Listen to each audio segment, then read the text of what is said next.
आज हम लोग क्लास 10 की साइंस की पढ़ाई करने जा रहे हैं और जो साइंस में आपका केमिस्ट्री का चैप्टर नंबर 1 है रासायनिक अभिक्रिया एवं समीकरण, उसी की पार्ट नंबर हम लोग आज 6 छठे पार्ट की पढ़ाई करेंगे। और आज के पार्ट में हम लोग क्या सीखेंगे तो रासायनिक अभिक्रियाओं के प्रकार। रासायनिक जो अभिक्रियाएं होती है हम पहले भी बता दिए कि रासायनिक अभिक्रिया क्या होती है, पहले बताया ना। पहले के पार्ट में आपको रासायनिक अभिक्रिया, रासायनिक समीकरण, समीकरणों के प्रकार, असंतुलित समीकरण को संतुलित करने के लिए ये सब सिखा चुके हैं, सिखाया ना। तो आज के पाठ में हम लोग सीखेंगे रासायनिक अभिक्रियाओं के प्रकार। और ये जो रासायनिक अभिक्रिया हम लोग पढ़े थे उसका कई प्रकार होता है, तो वो जितने भी प्रकार होता है सभी प्रकार को हम लोग क्या करेंगे आज बारी बारी से जानेंगे। रासायनिक अभिक्रियाओं के जितने भी प्रकार होते हैं सबको हम लोग क्या करेंगे आज बारी बारी से जानेंगे और उसको समझेंगे, ठीक है। तो चलिए वीडियो को स्टार्ट करते हैं। स्टार्ट करने से पहले हम हमेशा एक बात बोलते हैं कि करना क्या है, हम वीडियो में थोड़ा सा क्या होते हैं साइड जाते हैं, आपको इसको क्या करना है स्क्रीनशॉट ले लेना है। जिस समय हम वीडियो में साइड होते बोलते हैं कि स्क्रीनशॉट ले लीजिए, उसी समय आपको क्या करना है स्क्रीनशॉट ले लेना है। तो जल्दी से आप क्या कीजिए इसका स्क्रीनशॉट ले लीजिए। स्क्रीनशॉट ले करके क्या कीजिएगा कॉपी में आप क्या कीजिएगा इसको लिख लीजिएगा। इससे होगा क्या है कि आपको लिखने में कोई दिक्कत नहीं होगा, आपको नोट्स बनाने में कोई दिक्कत नहीं होगा, आपका नोट्स अच्छा खासा बनकर तैयार हो जाएगा। तो उम्मीद है आप इसका स्क्रीनशॉट ले चुके होंगे, ले लिए स्क्रीनशॉट। अब इसको समझाना शुरू करें, तो चलिए इसको समझाना शुरू करते हैं। तो देखिए रासायनिक अभिक्रिया जो लोग पढ़ते हैं उसका बहुत सारा प्रकार होता है ना, एक दो नहीं बहुत सारा प्रकार होता है। तो हम लोग सभी प्रकार को बारी बारी से जाएंगे। पहला प्रकार आपका क्या है संयोजन या संश्लेषण अभिक्रिया। पहला जो प्रकार है उसका क्या नाम है संयोजन या संश्लेषण अभिक्रिया। तो संयोजन अभिक्रिया क्या होता है, तो संयोजन का मतलब है दो चीज को जोड़ना, है ना। आप अगर इसको छोड़ के अपने मन से दिमाग लगाते हो तो क्या लगाओगे कि सब वैसा अभिक्रिया जिसमें क्या होता है दो या दो से अधिक पदार्थ क्या होता है जुड़ करके संयोग करके क्या करता है एक पदार्थ का निर्माण करता है। याद हुआ संयोजन अभिक्रिया किसको बोलेंगे, तो जब दो या दो से अधिक पदार्थ संयोग करके मतलब मिल करके या अभिक्रिया करके एक नया पदार्थ का निर्माण करता है तब उसको बोलेंगे संयोजन अभिक्रिया। तो दिक्कत बहुत ही इसका इजी डिफिनेशन है। संयोजन अभिक्रिया किसे कहते हैं, तो जब दो या दो से अधिक पदार्थ संयोग करके परस्पर अभिक्रिया करके एक नए पदार्थ का निर्माण करता है, एक नए पदार्थ का निर्माण करता है तब उसको बोलेंगे संयोजन अभिक्रिया। जैसे यहाँ पर देखिए C+O2 CO2 मतलब कार्बन और ऑक्सीजन दोनों क्या किया रिएक्शन किया, अभिक्रिया किया और अभिक्रिया करने के बाद क्या बनाया है कार्बन डाइऑक्साइड। यानी कि दो पदार्थ मिलकर एक पदार्थ बना रहा है ना। कहने का मतलब ये हुआ कि जो संयोजन अभिक्रिया होगा उसमें दो या दो से अधिक पदार्थ मिलेगा लेकिन बनाएगा कितना एक ही पदार्थ। आया समझ ना, संयोजन अभिक्रिया में दो या दो से अधिक पदार्थ मिलेगा लेकिन बनेगा कितना एक पदार्थ, तब बोलेंगे संयोजन अभिक्रिया। आया चलिए अगला पॉइंट आपका क्या है वियोजन अभिक्रिया, जिसको बोलते हैं अपघटन अभिक्रिया। वियोजन अभिक्रिया इसी को हम लोग बोलते हैं अपघटन अभिक्रिया। इसको क्या बोलेंगे, तो जब एक पदार्थ टूटकर दो या दो से अधिक नए पदार्थों का निर्माण करता है। जब एक पदार्थ टूटकर दो या दो से अधिक नए पदार्थों का क्या करता है निर्माण करता है, मतलब नए पदार्थों को बनाता है, तब बोलेंगे वियोजन या अपघटन अभिक्रिया। वियोजन का मतलब ही होता है टूटना। वियोजन का मतलब क्या होता है टूटना। वियोजन का मतलब ही होता है टूटना। तो आपको याद रखना यही कि जब एक पदार्थ टूटकर क्या करेगा दो या दो से अधिक पदार्थ बनाएगा, नया पदार्थ बनाएगा, तब उसको बोलेंगे वियोजन या अपघटन अभिक्रिया। इसको इंग्लिश में बोलते हैं डिकम्पोजिशन रिएक्शन, ठीक है। अब इसका एग्जांपल यहाँ पे जैसे यहाँ पर CaCO3 है कैल्शियम कार्बोनेट। तो जब कैल्शियम कार्बोनेट में हम लोग हीट देते हैं उष्मा देते हैं तो क्या बनता है CaO मतलब calcium oxide plus CO2 carbon dioxide. तो देखिए यहाँ पर एक पदार्थ है ना, यहाँ एक ही पदार्थ है ना, तो एक ही पदार्थ टूटने के कितने पदार्थ बनाया दो पदार्थ। मतलब वियोजन कहने का मतलब ये हुआ कि इसमें रहेगा एक पदार्थ और टूट के बनाएगा क्या दो या दो से अधिक बनाएगा। तो मतलब ये कुछ आपको दिखाई दे रहा है, क्या दिखाई दे रहा है कि सर ये दोनों एक दूसरे का क्या है उल्टा नहीं उल्टा है। इसमें क्या बोल रहा था, इसमें बोल रहा था कि दो या दो से अधिक पदार्थ मिलके एक बनाएगा, इसमें दो या दो से अधिक पदार्थ मिलकर क्या बनाएगा एक बनाएगा। और इसमें क्या था कि एक पदार्थ टूट करके क्या करेगा दो या दो से अधिक पदार्थ बनाएगा। तो दोनों एक दूसरे को उल्टा है कि नहीं उल्टा है। तो ये भी क्वेश्चन पूछा जाता है कि बताइए जो संयोजन अभिक्रिया है वो वियोजन अभिक्रिया का विपरीत है, उल्टा है, कैसे? ठीक ना, यह वियोजन अभिक्रिया है, जो संयोजन अभिक्रिया का क्या है, विपरीत है, उल्टा है, कैसे? क्लियर हो गया ना? सिंपल सी बात है, दोनों का डिफरेंस देना लिखेंगे कि संयोजन अभिक्रिया में दो या दो से अधिक पदार्थ मिलकर अभिक्रिया करके एक नया पदार्थ का निर्माण करता है, जबकि वियोजन अभिक्रिया में क्या होता है, एक पदार्थ टूटकर क्या करता है, दो या दो से अधिक नया पदार्थ का क्या करता है, निर्माण करता है। तो हम कह सकते हैं कि वियोजन और संयोजन दोनों एक दूसरे का क्या है, उल्टा है, ठीक है, दोनों एक दूसरे का क्या है, विपरीत है। तो ये दोनों पॉइंट समझ में आया। अब वियोजन जो अभिक्रिया है उसको कई भागों में बांटा गया है। वियोजन अभिक्रिया जो है कई भागों में उसको बांट दिया गया है। जैसे एक वियोजन अभिक्रिया क्या, उष्मीय अपघटन नहीं, तो जब ये वियोजन अभिक्रिया उष्मा देने पर होगा, क्या देने पर, उष्मा माने हीट, उष्मा का मतलब क्या होता है, हीट, गर्मी। तो जब वियोजन अभिक्रिया उष्मा देने पर होगा, हीट करने पर होगा, तब बोलेंगे उष्मीय वियोजन। इजे कि नहीं, इजे डिफरेंशन। जब वियोजन अभिक्रिया या अपघटन अभिक्रिया उष्मा देने पर होगा तब बोलेंगे उष्मीय अपघटन, ठीक ना, उष्मीय वियोजन। तो दिक्कत, जैसे यहीं पर देखिए इसी में उष्मा दे रहे थे ना, इसमें उष्मा दिए थे ना, तब ये वियोजन हुआ, इसको क्या बोलेंगे, उष्मीय वियोजन या उष्मीय अपघटन। तो दिक्कत, लेकिन वही जब वियोजन अभिक्रिया क्या होगा, तो विद्युत धारा देने पर होगा, मतलब करंट प्रवाहित करने पर होगा। विद्युत धारा मतलब क्या होता है, करंट प्रवाहित करने पर होगा, तब उसको बोलेंगे विद्युतीय वियोजन या वैद्युत अपघटन अभिक्रिया। क्या हुआ? तो कोई मुझे बताइए, वैद्युत अपघटन अभिक्रिया किसे कहते हैं, वैद्युत अपघटन, है ना, या फिर विद्युतीय वियोजन अभिक्रिया किसको बोलते हैं? तो क्या बोलेगा, जब वियोजन अभिक्रिया विद्युत धारा प्रवाहित करने पर होता है, तब उसको बोलेंगे वैद्युत अपघटन या वैद्युत वियोजन। कोई दिक्कत आया? जैसे यहाँ देखिए NaCl है, जब इसमें हम विद्युत धारा प्रवाहित करते हैं तो NaCl किसमें टूट जाता है, Na और Cl में। Na मतलब सोडियम और Cl का मतलब क्लोराइड। मतलब सोडियम क्लोराइड का जो विलयन है, सोडियम क्लोराइड के विलयन में विद्युत धारा प्रवाहित करते हैं तो सोडियम बनता है और क्लोरीन बनता है। आया समझे ना, सोडियम और क्लोरीन में टूट जाता है। ये वियोजन हुआ ना जी, वियोजन हो रहा है कि नहीं हो रहा है, ध्यान से देखिए, ये वियोजन क्रिया हो रहा है कि नहीं हो रहा है, हो रहा ना वियोजन। क्यों? तो सर आप भी तो बोले थे कि वियोजन अभिक्रिया उसको बोलेंगे जिसमें एक और टूट के क्या बनाएगा, दो को बनाएगा ना, तो दो को से ज्यादा बनाएगा। हम ही ना बोले थे कि वियोजन किसको बोलते हैं, तो वैसी क्रिया जिसमें एक पदार्थ टूट के क्या बनाएगा, दो को या दो को से अधिक पदार्थ बनाएगा, अधिक यौगिक बनाएगा, तब बोलेंगे वियोजन अभिक्रिया। यहाँ देखिए एक ही पदार्थ है ना, और टूट के क्या बना लिया, दो, तो वियोजन हुआ ना। लेकिन कैसे टूटा, क्या देने पर, विद्युत धारा देने पर हुआ, इसलिए इसको बोलेंगे विद्युत अपघटन अभिक्रिया। आया समझ ना? ये एक पदार्थ है जो टूट के दो बना है, कैसे टूट के बना, उष्मा देने पर ना, तो इसको क्या बोलेंगे, उष्मीय अपघटन। आया समझ ना? तो कभी कभी क्या होता है ना, कभी कभी कोई अपघटन क्रिया जो होता है वो प्रकाश देने पर भी होता है, मतलब सूर्य के प्रकाश में भी अपघटन की क्रिया हो जाता है। तो जब सूर्य के प्रकाश की उपस्थिति में अपघटन की क्रिया होगा तो उसको क्या बोलेंगे, प्रकाश वियोजन। आया समझ ना? जब वियोजन क्रिया कब होगा, प्रकाश की उपस्थिति में। जब वियोजन क्रिया कब होगा, प्रकाश की उपस्थिति में होगा, कि ना, प्रकाश ऊर्जा के द्वारा होगा, तब उसको क्या बोलेंगे, प्रकाश वियोजन क्रिया। आया कि नहीं आया? तो इतना समझ में आ गया? फिर से एक बार इतना दोहरा लेते हैं। संयोजन अभिक्रिया किसको बोलते हैं, तो संयोजन अभिक्रिया बोलते हैं कि जब दो या दो से अधिक पदार्थ, क्या करेगा, परस्पर अभिक्रिया करके एक नया पदार्थ बनाएगा, तब उसको क्या बोलेंगे, संयोजन अभिक्रिया। कोई दिक्कत? वियोजन अभिक्रिया किसको बोलेंगे, तो जब एक पदार्थ टूट करके दो या दो से अधिक पदार्थ बनाएगा, जब एक पदार्थ टूट करके दो या दो से अधिक पदार्थ बनाएगा, तो बोलेंगे वियोजन या अपघटन अभिक्रिया। वियोजन का मतलब होता है टूट जाना, ठीक है।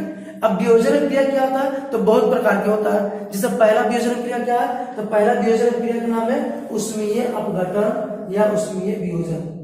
ये किसको बोलते हैं, तो जब वियोजन अभिक्रिया या अपघटन अभिक्रिया जब वियोजन अभिक्रिया या अपघटन अभिक्रिया ऊष्मा के द्वारा हो रहा है, किसके द्वारा? ऊष्मा के द्वारा, ऊष्मा के द्वारा हो रहा है, तब बोलेंगे उसको ऊष्मीय वियोजन। याद हो गया? उसी प्रकार से जब वियोजन अभिक्रिया किसके द्वारा हो रहा है? विद्युत धारा के द्वारा। किसके द्वारा? विद्युत धारा के द्वारा। जब अपघटन अभिक्रिया या वियोजन अभिक्रिया विद्युत धारा के द्वारा हो रहा है, तब उसको क्या बोलेंगे? वैद्युत अपघटन अभिक्रिया। वैद्युत अपघटन अभिक्रिया। मेरे साथ दोहराइएगा, तब वो याद हो जाएगा तुरंत, ठीक है? और जब वियोजन प्रकाश के कारण हो रहा है, किसके कारण? प्रकाश के कारण। जब वियोजन अभिक्रिया किसके कारण हो रहा है? प्रकाश ऊर्जा के कारण हो रहा है, प्रकाश ऊर्जा के द्वारा हो रहा है, तब उसको बोलेंगे प्रकाश वियोजन। आया कोई दिक्कत? तो चलिए हम आगे बढ़ते हैं। अगला हमारा पॉइंट है प्रकाश रासायनिक अभिक्रिया। ये जो प्रकाश रासायनिक अभिक्रिया बिल्कुल यही है, जो प्रकाश रासायनिक अभिक्रिया हम बताने जा रहे हैं वो सेम यही है, जो भी बताया वही चीज है। यहाँ देखिए, एक पदार्थ है, एक पदार्थ टूट करके दो को बनाया, तो जब एक पदार्थ टूट करके दो को बना लेता है तो हम उसको क्या बोलते हैं? वियोजन। अभी ना बताया, एक पदार्थ टूट के दो को बनाता है तो उसको क्या बोलते हैं? वियोजन। ठीक है ना? ये भी सेम वही चीज है, बस इसको हम अलग कर दिए। ठीक है, तो प्रकाश रासायनिक अभिक्रिया कहते हैं किसको? तो सूर्य प्रकाश की उपस्थिति में जो भी रासायनिक क्रिया होता है, सूर्य प्रकाश की उपस्थिति में जो भी रासायनिक अभिक्रिया होता है उसको बोलेगा प्रकाश रासायनिक अभिक्रिया। याद हो गया? सूर्य प्रकाश की उपस्थिति में, सूर्य प्रकाश की उपस्थिति में जो भी रासायनिक अभिक्रिया होता है, सूर्य प्रकाश की उपस्थिति में जो भी रासायनिक अभिक्रिया होता है उसको क्या बोलेंगे? प्रकाश रासायनिक अभिक्रिया। क्लियर है? कोई दिक्कत? या फिर इसका एक और डिफिनेशन है, तो वैसा रासायनिक अभिक्रिया जो सूर्य के प्रकाश का या किसी भी प्रकाश को क्या करता है? अवशोषण करके होता है। वैसा रासायनिक अभिक्रिया जो प्रकाश के अवशोषण करके होता है, प्रकाश का अवशोषण करके होता है, उसको क्या बोलेंगे? प्रकाश रासायनिक अभिक्रिया। ठीक है? वैसा रासायनिक अभिक्रिया जो प्रकाश का अवशोषण करके होता है, प्रकाश का अवशोषण करके होता है, उसको बोलेंगे प्रकाश रासायनिक अभिक्रिया। जैसे पेड़ पौधे जो अपना भोजन बनाते हैं, किससे बनाते हैं? सूर्य प्रकाश की उपस्थिति में ना, सूर्य प्रकाश की उपस्थिति में, जिसको क्या बोलते हैं? प्रकाश संश्लेषण। क्या बोलते हैं? प्रकाश संश्लेषण। बायोलॉजी में पढ़े हो ना आप लोग? तो प्रकाश संश्लेषण में क्या है? प्रकाश रासायनिक अभिक्रिया। आया? प्रकाश संश्लेषण में क्या हो गया? प्रकाश रासायनिक अभिक्रिया। क्लियर है? कोई दिक्कत? तो कोई पूछेगा बताइए प्रकाश रासायनिक अभिक्रिया किसको बोलते हैं? तो जो भी रासायनिक अभिक्रिया सूर्य प्रकाश की उपस्थिति में होगा, जो भी रासायनिक अभिक्रिया सूर्य प्रकाश की उपस्थिति में होगा उसको क्या बोलेंगे? प्रकाश रासायनिक अभिक्रिया। ठीक है? या फिर वैसी रासायनिक अभिक्रिया जो प्रकाश का अवशोषण करके होगा, प्रकाश का अवशोषण करके होगा, उसको क्या बोलेंगे? प्रकाश रासायनिक अभिक्रिया।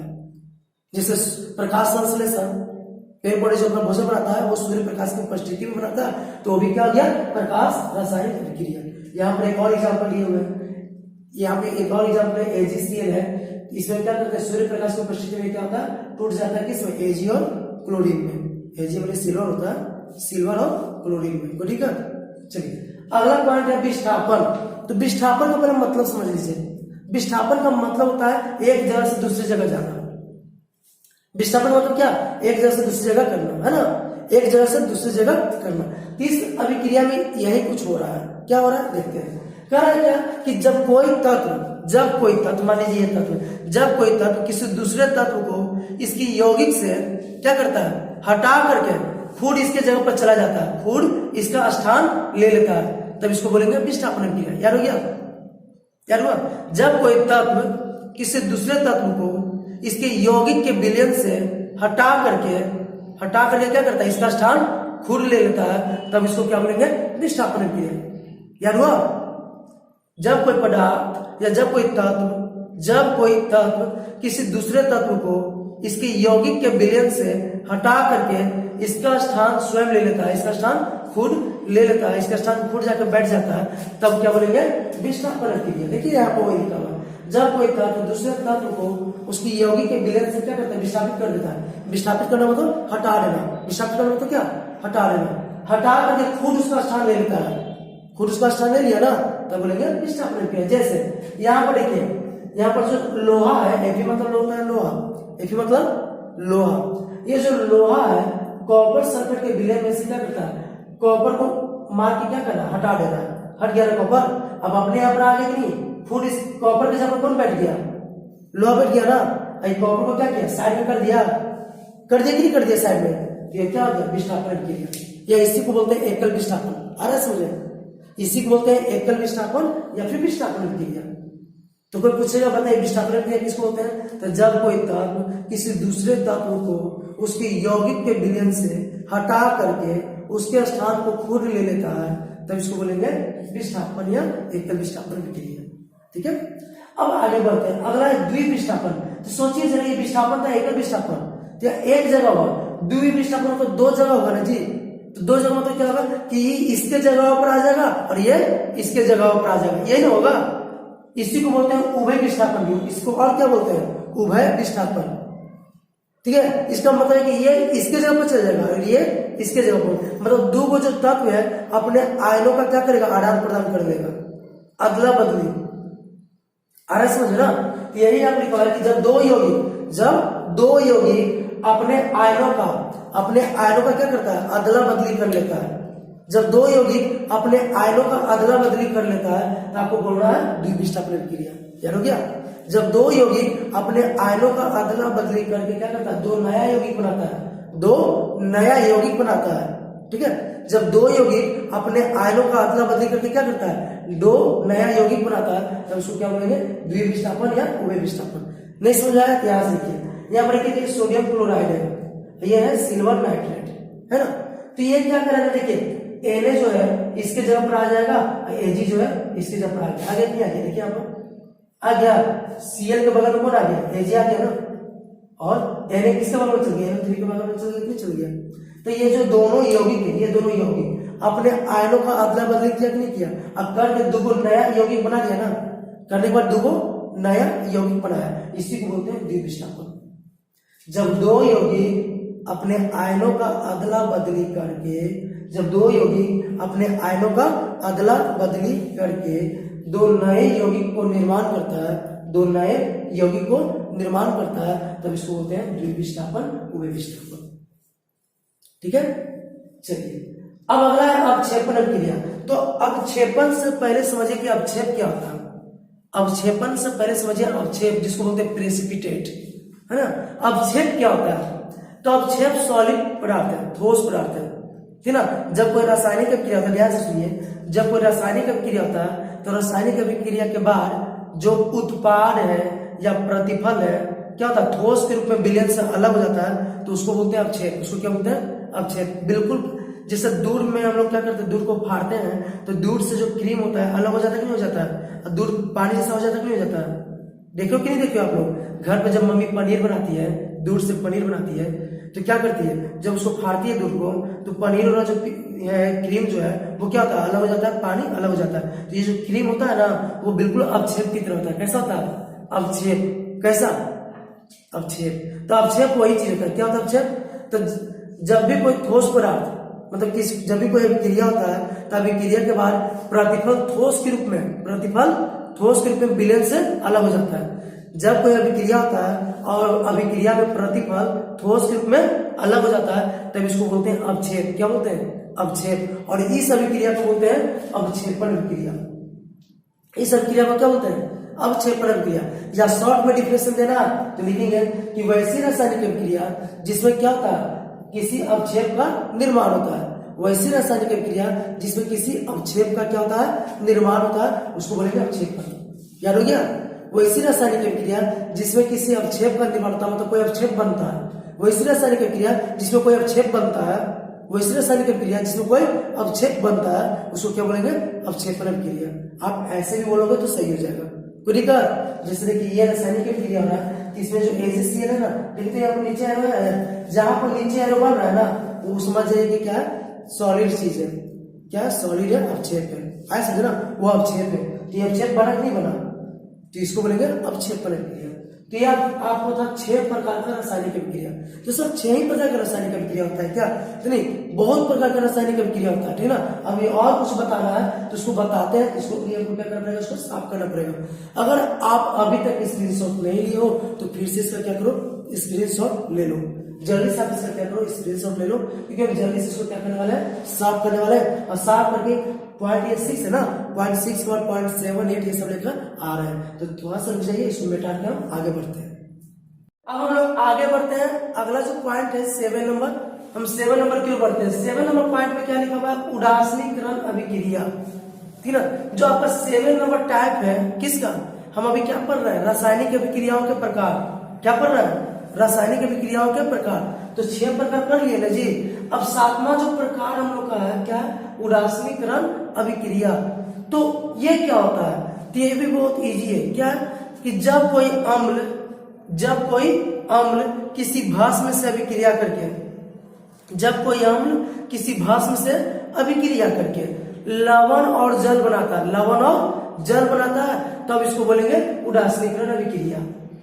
याद हो गया, जब कोई अम्ल किसी भस्म से, बस आपको ये याद रखना है कि जब कोई अम्ल किसी भस्म से अभिक्रिया करके क्या बनाता है, लवण और जल, लवण और जल बनाता है, तो इसी को बोलेंगे उदासीनीकरण अभिक्रिया। ठीक है, तो चलिए इसके बाद बढ़ते हैं उपचयन एवं अपचयन। इसका एग्जाम्पल देख लेते हैं पहले। तो ये देखिए HCl, ये है हाइड्रोक्लोरिक अम्ल, HCl हाइड्रोक्लोरिक अम्ल, NaOH सोडियम हाइड्रोक्साइड। तो ये अम्ल है, ये भस्म है, दोनों जब अभिक्रिया किया तो बना NaCl, ये लवण है, NaCl ये लवण है, नमक है जो हम लोग खाते हैं। तो ये NaCl हो गया, और ये H2O ये क्या है, जल है, H2O क्या है, जल।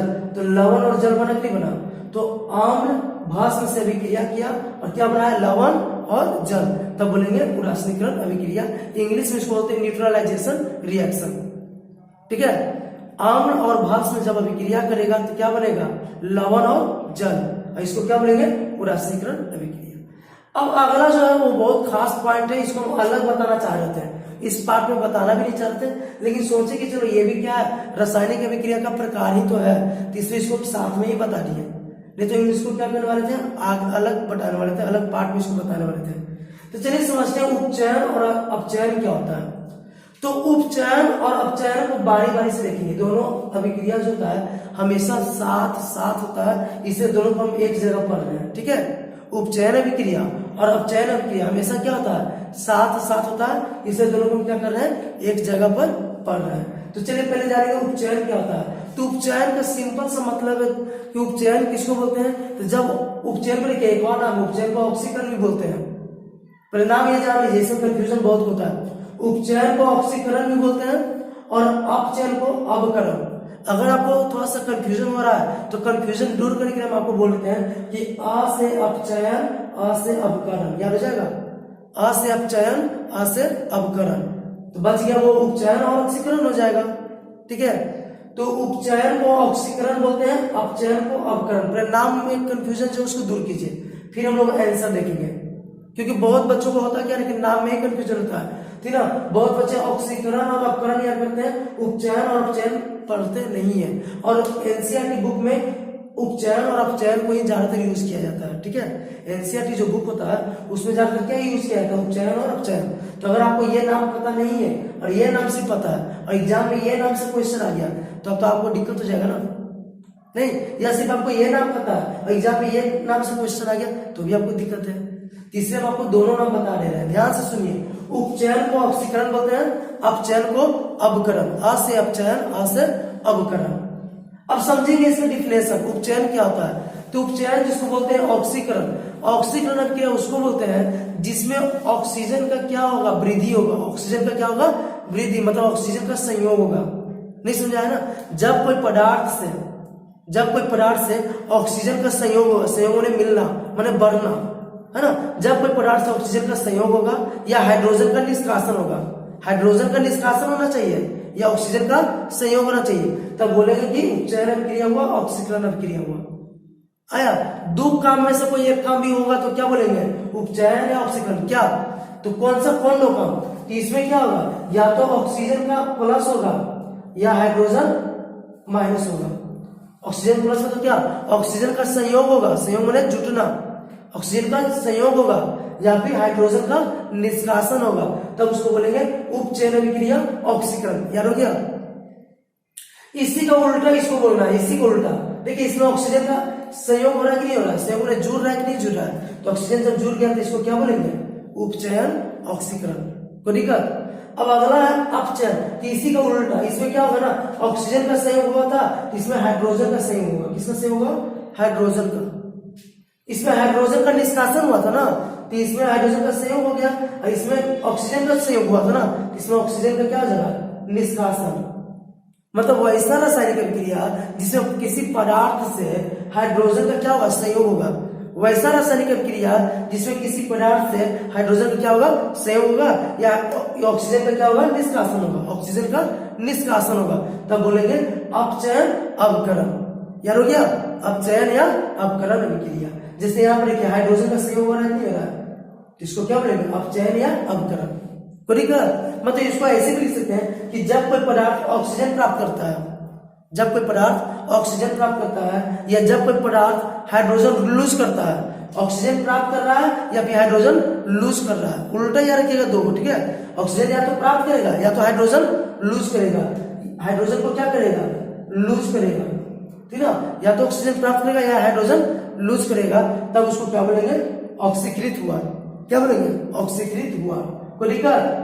उसी प्रकार से जब कोई पदार्थ ऑक्सीजन लूज करेगा, ऑक्सीजन लूज करेगा या हाइड्रोजन प्राप्त करेगा, तब उसको क्या बोलेंगे, अपकृत हुआ। कोई दिक्कत है जी।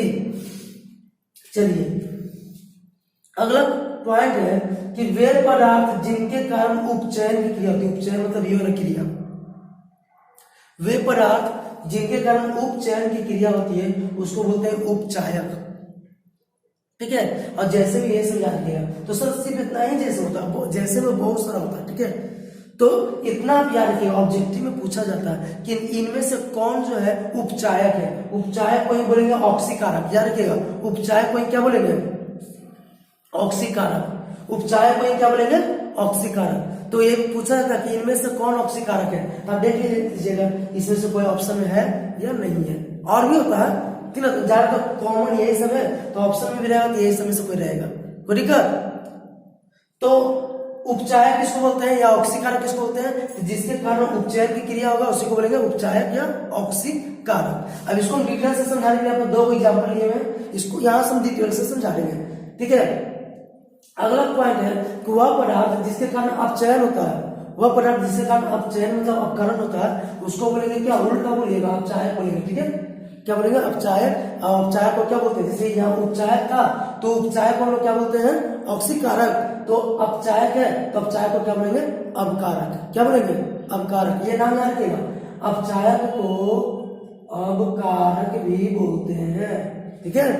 और उपचायक को हम लोग क्या बोलते हैं, ऑक्सीकारक। क्या बोलते हैं, ऑक्सीकारक। ऑक्सीकारक भी बोलते हैं। कोई दिक्कत। चलिए अधातु जो होता है ना, ज्यादातर अधातु क्या होता है, उपचायक होता है, बस एक्सेप्शन में कार्बन है। मतलब अधातु जो भी होगा वो क्या होगा, उपचायक। उपचायक का मतलब ऑक्सीकारक, ठीक है। लेकिन ये कार्बन एक्सेप्शन है। एक्सेप्शन का मतलब ही समझ आ गया कि ये उपचायक नहीं होगा तो क्या हो जाएगा, ये अपचायक हो जाएगा। किसमें आ जाएगा, ये अपचायक में। देखिए अपचायक का एग्जाम्पल है कि नहीं, कार्बन है ना, ये सब अपचायक का एग्जाम्पल इसमें है ना, कार्बन। कोई दिक्कत। और जो धातु होता है वो क्या होता है, अपचायक होता है। धातु क्या होता है, अपचायक, ठीक है। तो कुछ पदार्थ ऐसा भी है जो अपचायक भी होता है और उपचायक भी होता है। कुछ ऐसा पदार्थ भी है जो अपचायक और उपचायक मतलब ऑक्सीकारक और अपकारक दोनों होता है। ये बहुत खास ऑब्जेक्टिव है, ये बहुत बार पूछा गया ऑब्जेक्टिव कि इनमें से कौन है जो उपचायक भी है और अपचायक भी है। तो ये सब एग्जाम्पल है, ये सब एग्जाम्पल है जो अपचायक भी है और उपचायक भी है। इसको आप क्या करोगे, याद कर लोगे। ये बहुत खास पॉइंट है, ठीक है। इसके बाद देखिए उपचयन और अपचयन क्रिया जो होता है हमेशा साथ साथ होता है। पहले बता दिए, उपचयन और अपचयन हमेशा साथ साथ होता है, इसलिए इसको बोलते हैं रेडॉक्स। देखिए रेडॉक्स होते हैं, रेडॉक्स। रेडॉक्स में आरी का मतलब हो गया रिडक्शन। रिडक्शन का मतलब अवकरण। रिडक्शन का मतलब क्या होता है, अवकरण। ठीक है, RED रेड का मतलब क्या होगा, रिडक्शन, और रिडक्शन का मतलब अवकरण। और ऑक्स, ऑक्स का मतलब यहाँ पर बैल नहीं, ऑक्स मतलब ऑक्सीडेशन। ऑक्सीडेशन मतलब ऑक्सीकरण। आया, तो वही दोनों से मिलकर बना क्या, रेडॉक्स। कोई दिक्कत। या अपउपचय भी बोलते हैं। अपउपचय हिंदी में अपउपचय, तो अपउपचय में लिखिए अपउपचय। और उपचय मिलकर बना हुआ है। अप और उपचय नहीं है ना, अप माने अपचयन, उपचय माने उपचयन, आया समझ ना। तो अपचयन और उपचयन को जो भी क्या बना दिया, अपचय अभिक्रिया। कोई दिक्कत? चलिए अब इस एग्जाम्पल से समझेंगे, ये एग्जाम्पल समझना बहुत जरूरी है आपके लिए, ठीक है।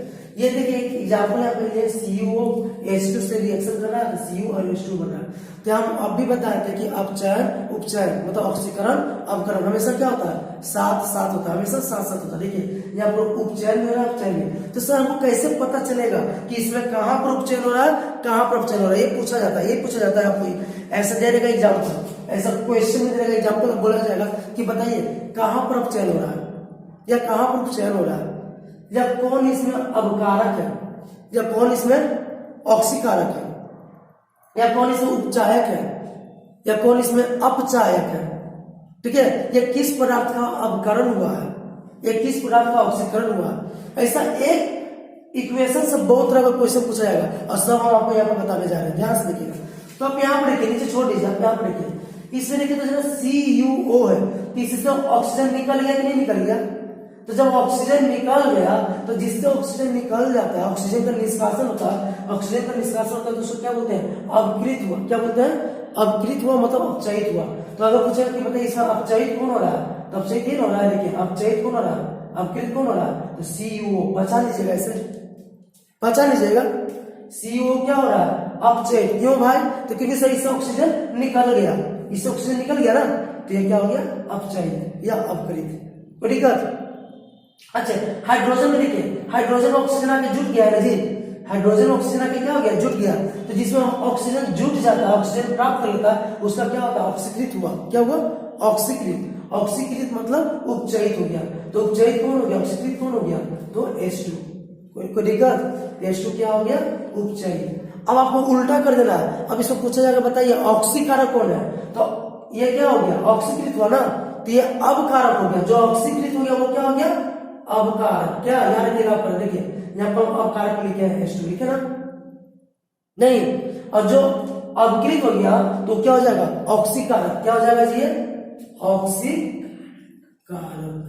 कोई दिक्कत, ये क्या हो जाएगा, ऑक्सीकारक। देखिए ऑक्सीकारक में लिखे ना CO। तो ऐसा पहचान लोगे नहीं। एक और एग्जाम्पल यहाँ पर देख लेते हैं। देखिए यहाँ पे एक एग्जाम्पल है जिसमें H2S Cl2 से रिएक्शन कर रहा है, तो क्या बन गया, 2HCl और S। अब यहाँ पर ध्यान से देखिए, यहाँ से हाइड्रोजन क्या हो गया, निकल गया कि नहीं निकल गया, S इसमें से हाइड्रोजन निकल गया ना। तो जब हाइड्रोजन निकल गया, ठीक ना, देखिए यहाँ पर हम आपको पता है कि हाइड्रोजन जब निकलेगा, हाइड्रोजन का निष्कासन, तो क्या हो गया, उपचयन। क्या हुआ, उपचयन। जब हाइड्रोजन निकलेगा तो क्या हो रहा है, उपचयन। उपचयन को क्या बोलते हैं, ऑक्सीकरण। लिखे यहाँ ऑक्सीकरण लिखे कि नहीं लिखे। जब हाइड्रोजन निकलेगा तो बोलते हैं उपचयन, इसमें से हाइड्रोजन निकल गया ना तो वो हो गया उपचयन। उपचयन को ही बोलते हैं ऑक्सीकरण। ऑक्सीकरण लिखिए या फिर उपचयन लिखिए, कोई दिक्कत। अब इसमें देखिए हाइड्रोजन जुट गया, इसमें हाइड्रोजन जुट गया, तो जब हाइड्रोजन का जुटना, संयोग होना, तो क्या बोलेंगे, अपचयन। क्या बोलेंगे, अपचयन। अपचयन मतलब अवकरण। देखिए यहाँ लिखिए ना, अवकरण लिखिए या अपचयन लिखिए, कोई दिक्कत। तो आपको इसे पूछ रहा है कि बताइए किस पदार्थ का ऑक्सीकरण हुआ, मतलब कौन सा पदार्थ ऑक्सीकृत हो गया। तो ऑक्सीकृत मतलब किस पदार्थ का ऑक्सीकरण हुआ। तो आपको देखना है ना कि ऑक्सीकृत किसका हुआ है, H2S का ना, H2S का ऑक्सीकृत हुआ, ऑक्सीकृत हो गया, ऑक्सीकरण हो गया, यानी देंगे H2S। किस पदार्थ का अवकरण हो गया। अवकरण का मतलब क्या, अवकरण का मतलब क्या कि या तो ऑक्सीजन हटना चाहिए या हाइड्रोजन जुटना चाहिए। तो किसमें हाइड्रोजन जुटा है या ऑक्सीजन हटा, या तो ऑक्सीजन है, ये नहीं है इसमें ऑक्सीजन नहीं, तो हाइड्रोजन की बात करेंगे ना, तो किसमें से हाइड्रोजन जुटा, किसमें से निकला। जिसमें हाइड्रोजन जुटा वो अवकरण हुआ, इसमें हाइड्रोजन जुटा ना जी, तो ये क्या हो गया, अवकरण हो गया। इसमें हाइड्रोजन हटा ना जी, इसमें हाइड्रोजन हटा ना जी, तो क्या हो गया, ऑक्सीकरण। अब हम बोले थे उल्टा कि ये जो ऑक्सीकृत हुआ उसको क्या बोलेंगे, अवकार। क्या बोलेंगे, अवकार बोले थे ना। ये जो क्या हुआ, अवकृत हुआ उसको क्या बोलेंगे, ऑक्सीकरण। उल्टा बोल देना आपको, बस ये क्या हो गया, ऑक्सीकरण। तो इस प्रकार से अब आप अवकारक ऑक्सीकारक पहचान सकते हो, पहचान सकते हो नहीं पहचान सकते हो। तो ऐसा आपको ऑब्जेक्टिव क्वेश्चन पूछा जाएगा, ऑब्जेक्टिव में इस तरह क्वेश्चन पूछा जाएगा, बताइए इस रिएक्शन में किसका ऑक्सीकरण हो रहा है। तो बता दीजिएगा ना किसका अपकरण हो रहा है, बता दोगे ना। यहाँ पर ऑक्सीकारक कौन है, बता दोगे। यहाँ अपकारक कौन है, बता दोगे। ऐसा ही पूछा जाता है कि बताइए कोई ऐसा एग्जाम्पल दीजिए, दो पदार्थ का एग्जाम्पल दीजिए जो ऑक्सीकारक भी है अपकारक भी है। ध्यान रखिए ये सब ऑक्सीकारक अपकारक दोनों है ना जी, बताया कि नहीं बताया। दो ऐसा एग्जाम्पल दीजिए जो ऑक्सीकारक है, यहाँ है ना एग्जाम्पल। दो ऐसा एग्जाम्पल दीजिए जो अपकारक है ना एग्जाम्पल।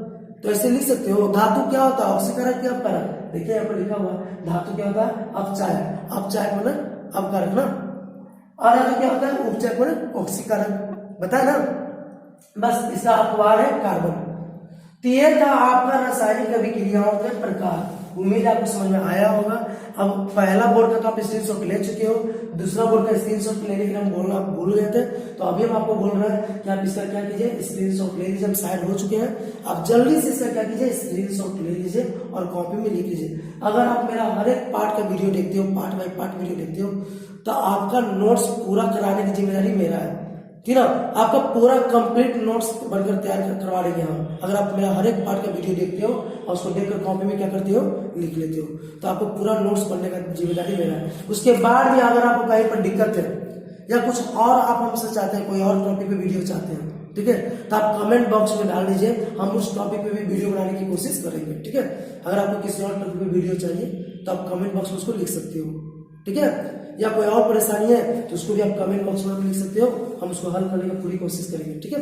तो आज ये था पार्ट नंबर 6, जिसमें लोग क्या पढ़े, तो रासायनिक अभिक्रियाओं के प्रकार, है ना। अब अगले पार्ट में जानेंगे क्या, तो ये जो पढ़े ना ऑक्सीकरण अपघटन, अब इसका दैनिक जीवन में बहुत प्रभाव है। ऑक्सीकरण अपघटन का क्या क्या प्रभाव है हमारे दैनिक जीवन में, जिससे भोजन पचता है ना, तो क्या है ऑक्सीकरण है क्या अपघटन है, वो जानेंगे अगले पार्ट में, ठीक है ना। जो लोहा में जंग लग जाता है वो क्या है, ऑक्सीकरण क्या अपघटन है। हम लोग आग जलाते हैं वो क्या है, ये सब जानेंगे। दहन कैसे होता है, ठीक ना, हमारे पेट में जो भोजन पच जाता है वो कौन सा क्रिया, उसमें भोजन कैसे पचता है, ये सब जानेंगे कब, अगले पार्ट में। मतलब अगला हमारा पार्ट रहेगा ऑक्सीकरण और अपघटन का दैनिक जीवन में प्रयोग। ऑक्सीकरण अपघटन का दैनिक जीवन में प्रयोग, उसी में हम ये भी पढ़ेंगे कि भोजन खराब क्यों हो जाता है, भोजन खराब होता है ना, वो भी हम जानेंगे कब, अगले पार्ट में। तो आज कितना ही रह लेते हैं, फिर से मिलते हैं इसी का अगले पार्ट के साथ, ठीक ना, अगले वीडियो में। धन्यवाद।